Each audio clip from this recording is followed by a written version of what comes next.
Hi students, how are you doing? I hope you are doing well. So in this video, we are going to discuss about Le-Chatelier's principle and its application. Le-Chatelier's principle states that if you add a stress to a system at equilibrium, the system will act in a way to relieve that stress. In other words, if you change the concentration, pressure or temperature of a system, then the system will move away from the stress applied.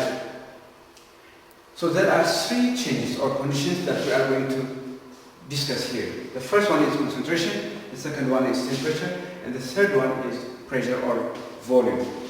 So increasing the concentration of a reactant or a product favors or shifts away from the other reactant or product to relieve the stress. Meaning, adding a reactant shifts the reaction towards the product, adding a product shifts the equilibrium towards the reactant. Now, let us see an example. In this equilibrium, if you add nitrogen to the system, adding nitrogen causes the equilibrium to shift towards the product. So you will have more ammonia as a result.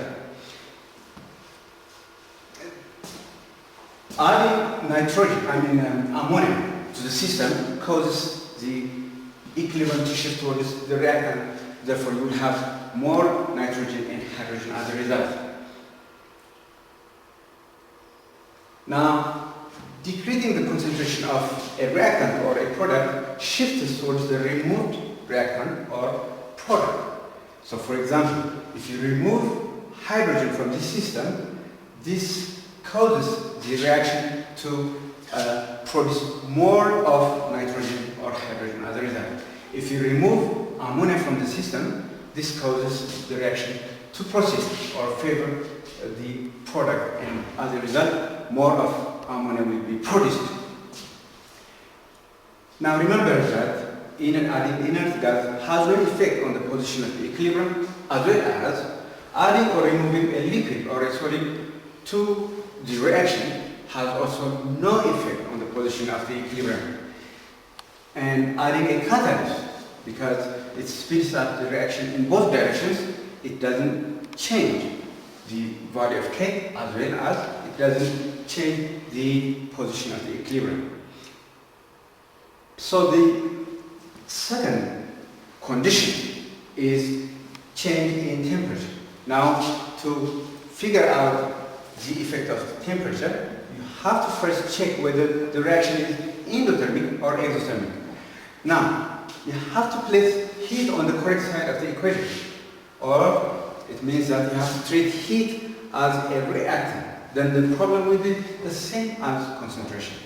Now, for endothermic reaction, increasing temperature favors the product side, whereas decreasing temperature favors the reactant side.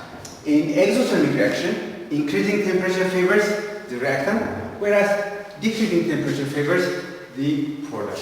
Now let us consider this as an example. So as you can see, this example is an endothermic reaction because the value of heat of the enthalpy is positive. Therefore, let us consider increasing the effect of increasing the temperature on the system.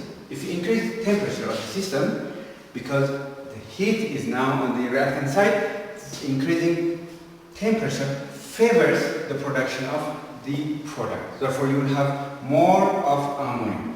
In this case, you will have a new value of K because it changes the concentration of nitrogen, hydrogen, as well as ammonia.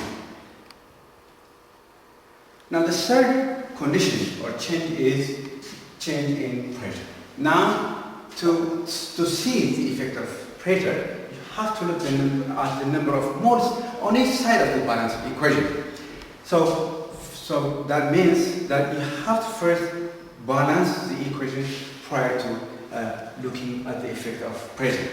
So we will discuss three conditions. The first one is when you have the same number of moles on both sides, and when you increase, when we increase pressure, and when we decrease pressure.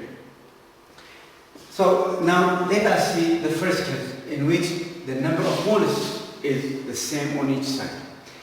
If the number of moles on each side, if the number of moles on each side is the same, the effect of pressure is negligible, meaning increasing or decreasing pressure has an effect on the equilibrium. Increasing in pressure, it causes to go from the side with higher number of moles to the lower number of moles. Decreasing in pressure, however, causes from the side with lower number of moles to higher number of moles. And the last change is change in volume. Remember from grade 9, the Boyle's law, which relates pressure and volume. And remember, they are inversely related, meaning when volume increases, pressure decreases, and vice versa. So the same concept applies here as pressure.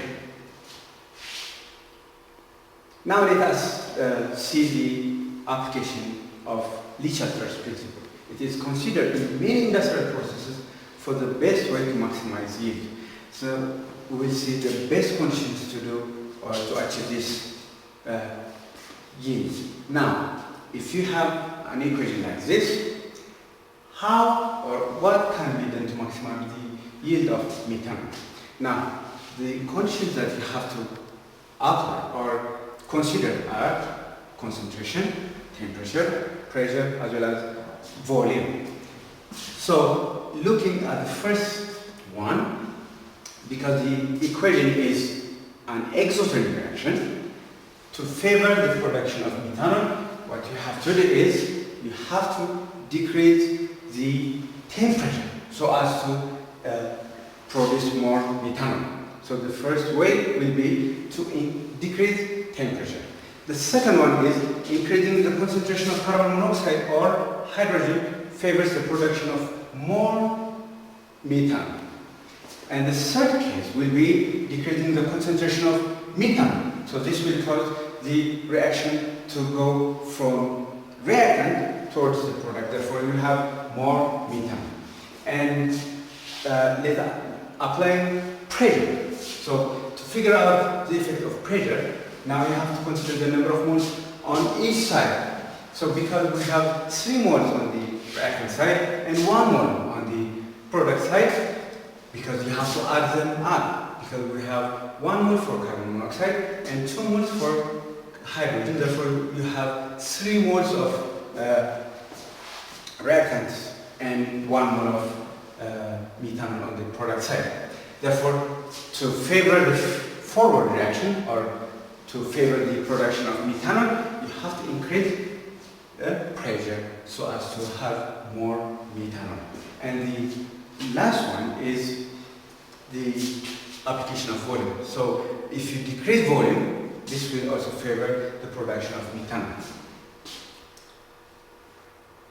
I would like you to stay home and physically distance yourself and stay safe. Thank you very much.